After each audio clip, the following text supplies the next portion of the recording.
interesting verse in that it's one of the few times in the Old Testament where God really is referenced as Father. But here it's Father and Potter. I quote one of the Old Testament commentaries who says, a unique feature of the prophet's prayer is its emphasis on the fatherhood of God. The designation of God as Father rarely occurs in the Old Testament, perhaps due to the danger of implying that men are physically descended from God. The more common designation for him, therefore, is Creator. Even when he is spoken of as Father, the usual implication is that people are his children by creation. Fatherhood and creatorship are combined in this verse where God is addressed as both Father and Potter. Father and Potter. And I love how the prophet says, we all, just get the picture, we all are the work of his hands. We are the work of his hands. And I take a moment today to acknowledge that all of us are the work of God's hands. All of us are unique. All of us are created by God. All of us are just what the prophet says, the work of his hands. God made each of us special. And just as Gordon Pat worked on that piece in the middle there at Cagle Road Pottery, notice the uniqueness of this piece. They've shaped and turned and fixed this piece, they've laced it, but notice the handle, how it's braided. That has to be done very carefully.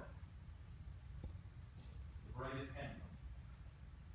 Weaving it in and out carefully with their hands. And you can know today that that's how God created you. Carefully. Very seriously. So the prophet says, we all are the work of his hands, just as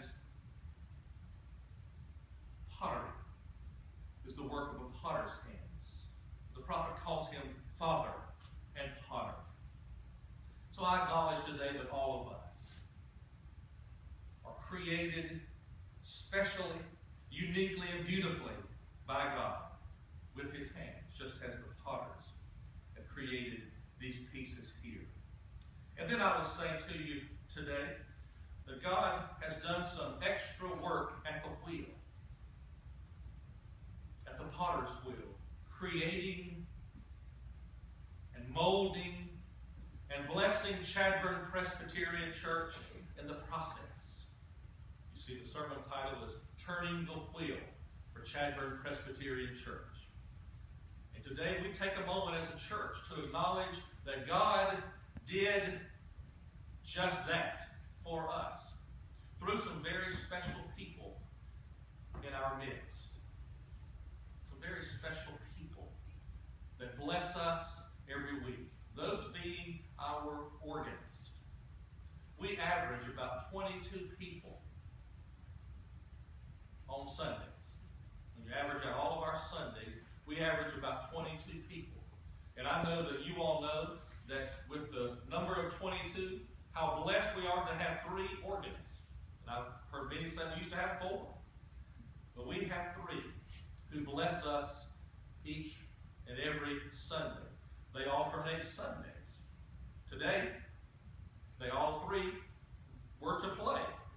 Blanche, and then Jeannie and Richard.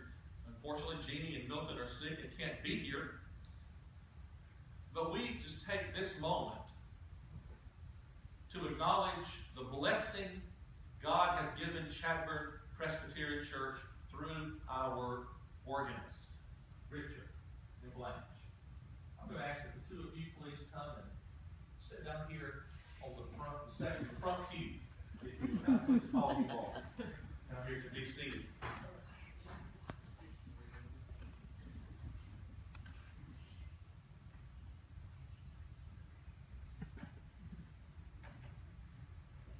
You all will come be seated here together. I'm sorry.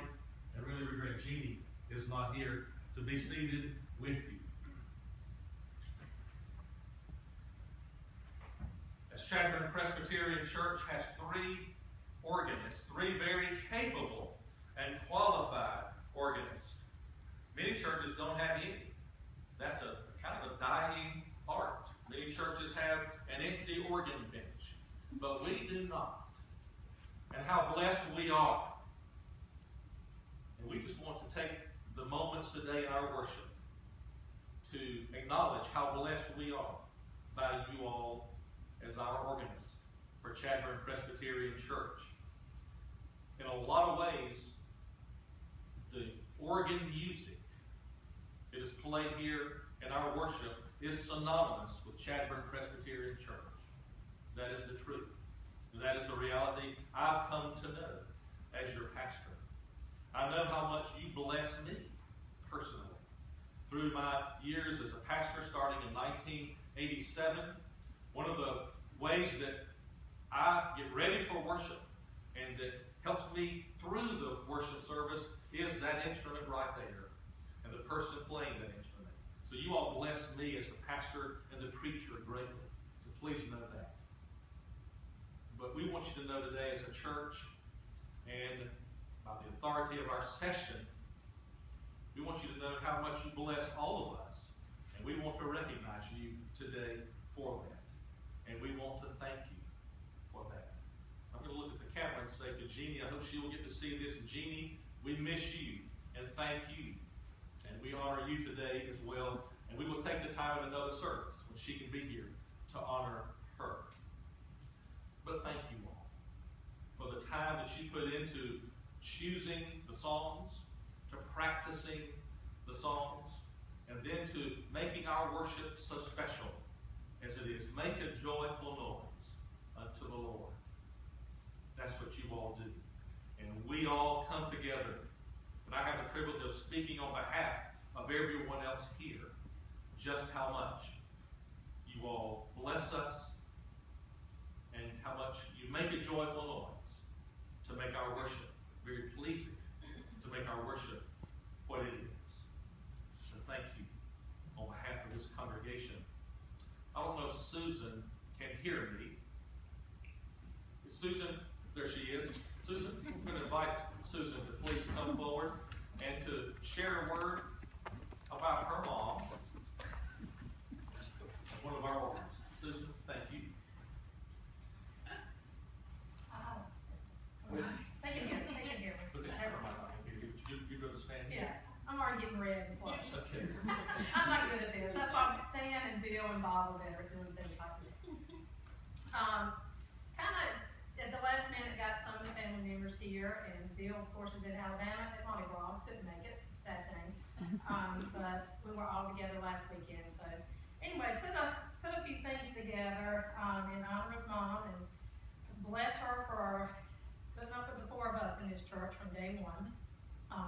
She learned to play the piano at an early age. Her mother, as a child, used to play the piano in the silent movies in the theater in Chadbourn. Sue, Blanche's mom, was known to pound the keys when playing and once said that if you keep hitting them sooner or later, it will sound okay. I believe this is how Mom approaches the organ.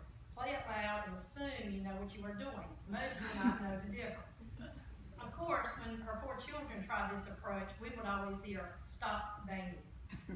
By the way, sometimes the song she played was not the one printed in the bulletin. We won't go into that, but somehow the organist always won those battles. Seriously, the only reason Mom started playing the organ was so that she didn't have to sit with her 4 rambunctious kids through a 1-hour service and a slow sermon. Of course, we would look up at her during our ants in the pants times, and she would be giving us the evil eye. Now, most of you probably have not seen that, but she has got a very evil eye. Richard probably has. Being in the choir for many years, most of us have seen that eye. It's not a pretty sight. But ask her to show it to you. Let's see. You want to show it to him? Okay. Not having Mom sitting next to us on her playing Sundays gave all of you something to talk about at lunch. I can hear it now. Why doesn't she control those kids? Doesn't she know this is church? I'm glad I don't have 4. She plays okay, but those kids, Bob, Stan, Susan, seem to be nice and pretty well behaved. I hear the problem is mostly revolved around Bill. Mom has always taken her organ playing very seriously, and we always like to hear the stories of how cold or how hot the church was during Saturday practice times. So to Mr. Cookie and to those that pay the heating and cooling bills, we are sorry if Mom ever forgot to turn the air off upon leaving. The only bad thing about having a mother that plays the organ is that everyone thinks because you are her child, you must be able to play as well. And if not, then you are a rebellious child or an underachiever. So we all four have the tag hanging around our necks. Regardless, we all appreciate music. We appreciate the music and the love for music Mom has brought to our home, and we appreciate the music she has helped share within our church. And if any of you think she would consider not playing any longer, she told us that she would play at least until she's 100, or until she gets impeached by the members of the church. That is to you.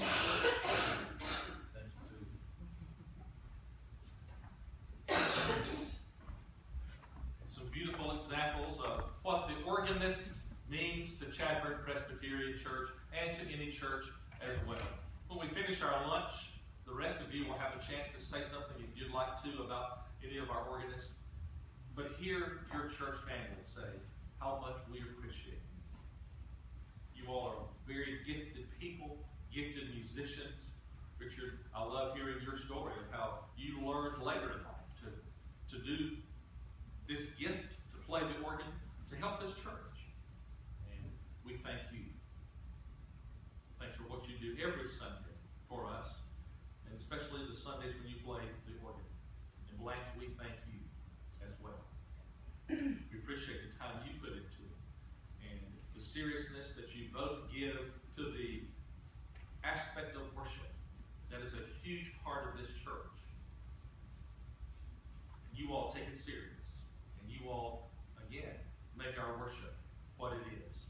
Through God having blessed you with these gifts and your understanding of worship. That's a real key in itself. What a privilege as a pastor and worship leader to get to work with you and again to be blessed by you. But you both have been turned at the wheel by our Father and Creator, our Potter, God Himself. You are the work of His hands. Hear that again. You are the work of His hands. And we thank you. And our worship today is to still, of course, honor God and bring Him our praises. And we all unite our voices in praising Him and in thanking Him for you all. And how you are His instruments, playing this instrument. And again, on behalf of the session of Chadbourn Presbyterian Church and this whole congregation, we simply say thank you. We have something special to share with you. Richard, will you please join me up here? We'll stand here, please, sir. This is a piece of pottery made by Bruce and Janice Latham, who I spoke about recently. This is called a family chain lamp. And as I was walking around I've been shopping in their shop, but there's also a place in Seagrove called Seagrove Creations, where all the potters sell pieces of pottery in this one particular store right off of Highway 220. They're on Highway 705, the Pottery Highway. This is where I found this piece. But it's called their family chain lamp. This says the chain links represent the bond that links a family together as one. May the chain never be broken, Latham's pottery. But I thought this very appropriate for you, because Chadbourn Presbyterian Church is very much your family, and I've come to know that. You make us your family. You treat us as family. You love us and serve us as family. We're privileged to be your family here in Chadbourn, North Carolina. And so a family chain lamp seemed very appropriate for you. Now, the Lathams, one of their special colors is purple. But they didn't have a purple family chain lamp, or you would have that today. So you have the green one. And on behalf of Chadbourn Presbyterian Church, all of our congregation, our session, and on behalf of myself as the pastor, I present this to you out of love and appreciation. We thank you and appreciate you. This is why I was asked to leave the session. This is why you were asked to leave the session meeting a couple of weeks ago. I was in real trouble. Well, you're not. You're not in trouble. You'll have a chance to say something at the lunch.